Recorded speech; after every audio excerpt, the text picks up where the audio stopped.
उपेक्षा का दंश झेल रहे मधेपुरा नगर और मधेपुरा जिला नगर वासियों के लिए एक बड़ी सौगात महागठबंधन सरकार ने दी थी। तेजस्वी प्रसाद यादव जी तब के डिप्टी सीएम और नगर विकास के प्रभारी मंत्री लगभग 73 करोड़ की राशि मधेपुरा को जल जमाव से मुक्त करने के लिए आवंटित की गई थी। उन्हीं के कलम से मधेपुरा प्रदूषण के शहर के रूप में जाना जाता है और यह चिंता का विषय है।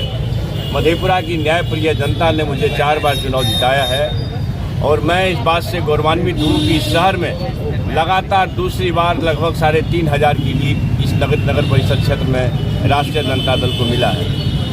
तो एक विधायक के रूप में, एक जिम्मेवार सामाजिक राजनीतिक कार्यकर्ता के रूप में मेरी प्रथमता जिम्मेदारी है कि गुणवत्तापूर्ण नालों का निर्माण हो, सड़कों का निर्माण हो। सड़कें बनती है तो टूट सकती है, लेकिन नाला अगर कहीं 1 फीट भी टूट गया और 1 फीट नाला अगर ब्लॉक हो गया तो पूरे ड्रेनेज सिस्टम फेल कर जाएगा शहर का।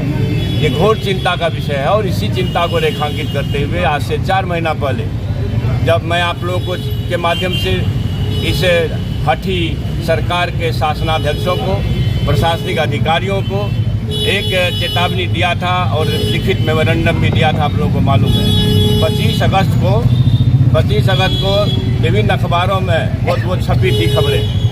ये 25 अगस्त घटिया नाला निर्माण के खिलाफ एकजुट हुए नगरवासी, दी आंदोलन की चेतावनी। अब देखिए मधेपुरा के सारे माइंड लोग हैं। तो 4 महीना पहले, फिर आज से कोई 4 दिन पहले जब लगातार घटिया निर्माण के दौर देखे प्रशासन का कोई ध्यान नहीं है। चुनाव में हम लोग लगे हुए थे। चुनाव के बाद ये पहली जिम्मेवारी है कि गुणवत्तापूर्ण नालों का निर्माण हो। और जब हम लोग खड़ा हुए, जब मेरा पाँव पीसीसी छोड़िए आरसीसी जो 45 घंटा हो गया था उसमें धंसने लगा, लाखों लोग ने इस विजुअल को देखा। उसके बाद 25 तारीख के परसों के अखबार में छपा, विभिन्न अखबारों में और तरसों से ही वीडियो वायरल हो रहा है, लाखों लोग देखे हैं। आप लोगों के माध्यम से आप लोगों का साधुवाद है। मधेपुरा के प्रिंट मीडिया, इलेक्ट्रॉनिक मीडिया के साथियों का साधुवाद देना चाहते हैं। और तब आनंद फानन में आपके विधायक चंद्रशेखर मेरे ऊपर मुकदमा कराया गया है।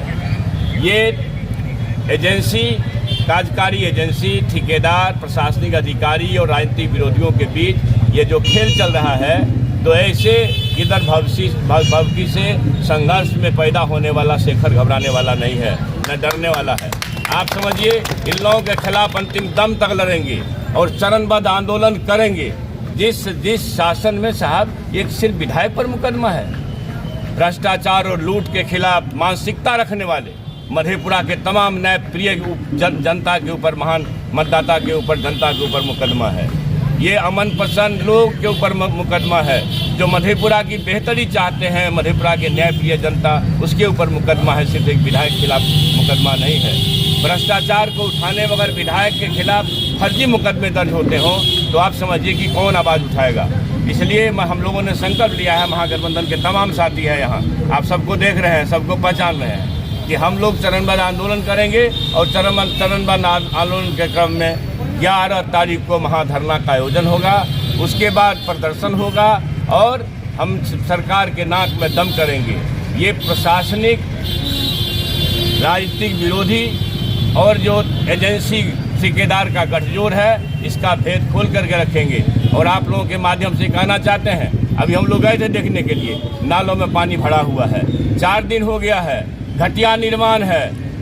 ये मधेपुरा शहर को नरक बनाने की साजिश है। जो लोग इस साजिश में शामिल हैं, सबको बेनकाब करेंगे, किसी को छोड़ेंगे नहीं और मधेपुरा शहर को नरक नहीं बनने देंगे। ये महत्वाकांक्षी योजना जो महागठबंधन सरकार में आई थी, उसको मिटिया में नहीं होने देंगे। ये संकल्प है। और आप लोगों को कहना चाहते हैं, अभी हम लोग गए देखने के लिए, जहाँ आपके विधायक का पाँव धंस रहा था जूता के सोल में, आरसीसी ढलाई था, वो पीसीसी भी नहीं था, आरसीसी ढलाई था, पीसीसी तो हुआ ही नहीं था। सीधे आरसीसी ढलाई कर दिया गया था। और उस जगह हमको बाद में मालूम हुआ, इसलिए देखने गए थे, पानी भरा हुआ है, देखने गए थे कि बाद में उसको तख्ता लगा करके फिर से मटेरियल डाला गया है। इसका मतलब है ये शासन के अधिकारियों इंजीनियर्स और ठेकेदार की मिलीभगत है। और ये लोग चाहता है कि हम मधेपुरा को नरक बना के चले जाए, इसलिए हम मधेपुरा को नरक नहीं बनने देंगे। और मैं पुनः कहना चाहता हूँ, शहशेखर के संघर्ष का इतिहास महान न्यायप्रिय मधेपुरा वासियों ने देखा है। कोई अगर मुगालते में न रहे कि हम ऐसे वैसे गिदर भभकी देकर के एक विधायक को डालेंगे। बताइए, विधायक पर फर्जी मुकदमा हो सकता है, तो आम आदमी को डराने का, मधेपुरा के न्यायप्रिय जनमानस को डराने का ये साजिश है। इसके खिलाफ हम लोग निर्णायक जंग का ऐलान करते हैं। और पहली कड़ी में 11 दिसंबर को महाधरना आप लोग देखेंगे, शासन के नाक में दम करके रखेंगे। एक यार जो मेरा आप लोगों के माध्यम से डिमांड है कि स्वतंत्र एजेंसी से उच्च स्तरीय जांच हो, कोई इंटरनल एजेंसी नहीं, सारे लोग मिल जाते हैं। स्वतंत्र एजेंसी से उच्च स्तरीय जांच हो, कम से कम कानपुर IIT के छात्र हो या IIT रुड़की के जो इंजीनियर्स हैं, छात्र नहीं इंजीनियर्स हैं, उनसे जांच कराई जाए जो सिविल मामले को देखता हो और इसका एक्सपर्ट हो। उससे नीचे हम लोग मानने वाले नहीं हैं। और तब तक इस पर सारे कार्य बंद रखे जाए, नहीं तो हम लोग आंदोलन की चेतावनी दिए ही हैं और निर्णायक आंदोलन करेंगे।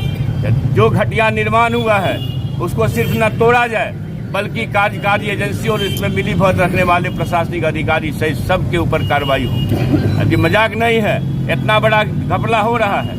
लगातार एक विधायक सड़क पर है, लगातार इस 35 वर्ष के राजनीतिक जीवन में सड़क पर PC करने के लिए मजबूर इसलिए हुए हैं कि कम से कम इस बिहार, मधेपुरा और देश की जनता समझे कि सड़क पर एक विधायक को PC करने की कौन नौबत आ गई है। इसलिए आप सभी का माध्यम से पुनः कहना चाहते हैं, भ्रष्टाचार और लूट को हम लोग कभी बर्दाश्त करने वाले नहीं।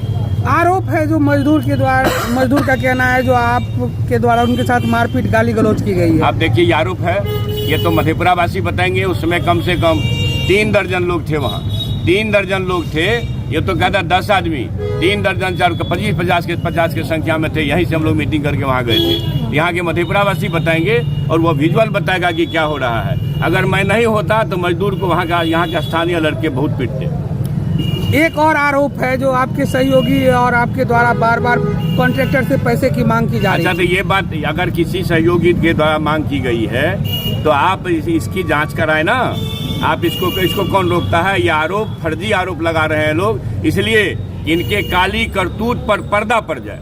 आप समझिए, जहां RCC ढलाई जो 45 घंटा हो गया, उस पर पांव धंसता हो और उस काली करतूत को ढकने के लिए मालूम बाद में हुआ, स्थानीय लोगों ने बताया कि रात में तख्ता रख करके ढलैया कर दिया गया। यही इसलिए अभी आप लोगों को ले गए थे दिखाने के लिए, लेकिन 4 दिन हो गए हैं। इतना घटिया निर्माण जो नेकेड ऐसे कोई बेवकूफ़ भी दे सकता है, रिक्शा पुलर भी समझ सकता है, उसको अभी तक तोड़वाया न गया हो। और हमको जो मालूम हुआ, स्थानीय लोगों ने कहा कि 2 बार कोई टीम आई है, तोड़ने का इंस्ट्रक्शन दे के गई है, लेकिन अभी तक नहीं टूटा है। क्या कौन है? आप लंबे समय से आंदोलन कर रहे हैं, मुद्दे को उठा रहे हैं, प्रशासन की जांच भी हुई है, लेकिन बार बार क्लीन चिट मिल जा रहा है, फिर भी आप घटिया निर्माण करते हैं। आप एक बात बताइए, मैं इसलिए कह रहा हूँ कि कोई इंटरनल एजेंसी से जांच नहीं, उच्च स्तरीय स्वतंत्र एजेंसी जांच करे, जिसमें कम से कम IIT के इंजीनियर हो, चाहे रुड़की से है या कानपुर से है या IIT के दूसरे किसी अच्छे संस्थान से है, दिल्ली से आवे। 2 मिनट इधर